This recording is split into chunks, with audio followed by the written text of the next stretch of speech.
আশা সিন্ধু তীরে বসে আছি সদাই, আশা সিন্ধু তীরে। বইয়ের সিরিজটি গত 23 দিনে মেলায় কত কপি বিক্রি হয়েছে? তা প্রায় 300 কপির মতো। বই হচ্ছে লালনের 3টি তত্ত্ব, এটা কোরআন তত্ত্ব, নূর তত্ত্ব, নবী তত্ত্ব, রসুল তত্ত্ব। এই জিনিসকে বন্ধ করে দিয়ে এখানে আজকে মানে কুস্তাকুস্তি, লড়ালড়ি, এটা নবী ধর্ম নয়। এই আন্দোলনের যারা নেতা ছিল তারা কখনোই বলল না যে এখানে অলিয়ার দরবার ভেঙে ফেলা হবে, সঙ্গীত করতে দেওয়া হবে না। হ্যাঁ, এই বাংলাদেশ তো আমরা চাইনি। তারা বলেছিল তো একতন্ত্রবাদ হচ্ছে, বহুত্ববাদ আসবে। তো বহুত্ববাদ যদি থাকে সেখানে লালনও থাকবে, সুফিও থাকবে। আপাতত যারা বিভিন্ন পলিটিক্যাল পার্টি যারা ধর্মের তারা থাকুক, আমরা তাদের বিরোধিতা করছি না, তারা তাদের অধিকার থাকবে, জনগণ চাইলে থাকবে। কিন্তু আমরা তো কারোর উপরে বুলডোজার চালাতে যাচ্ছি না, কাউকে মারতে যাচ্ছি না। তো ব্যাপারটা হচ্ছে আমরা চিরকালই মার খেয়ে এসেছি, সে কারবালা থেকে শুরু করে সিফিন থেকে শুরু করে এখনও মারের মধ্যে আছি। তো মওলা আমি জানি না সাইজি কী করেন। তবে এবার বাংলা লালনের আমরা যে কাজগুলো, এত প্রতিরোধের মধ্যে লালনের শব্দের অর্থ নিয়ে কাজ হচ্ছে। আমাদের এই বইয়ের সেট বিপুল পরিমাণে ওর পাঠক নিচ্ছে, অতীতের চেয়ে এবার অনেক পাঠকের আগ্রহ বেড়েছে।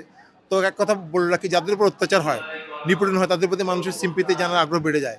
তো ওটা হচ্ছে একটা খারাপ দিক জাহের, আর বাতেন দিক হচ্ছে এটার প্রতি মানুষ এটা কি খারাপ বলছে এরা, মানুষ এটা জানার জন্য মানুষের আগ্রহ বাড়ছে।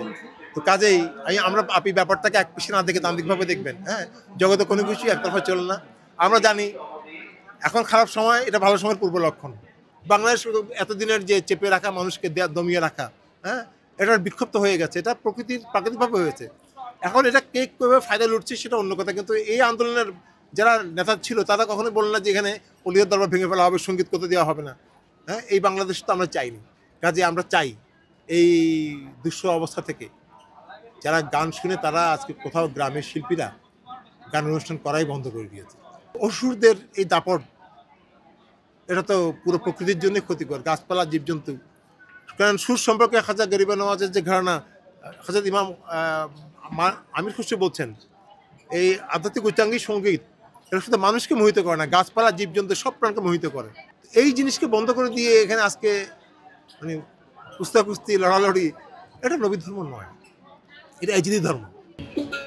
মোলে সঙ্গে কেউ যাবে না, মন্ত্র মারি একা পথে খালি হাতে, একা পথে খালি হাতে।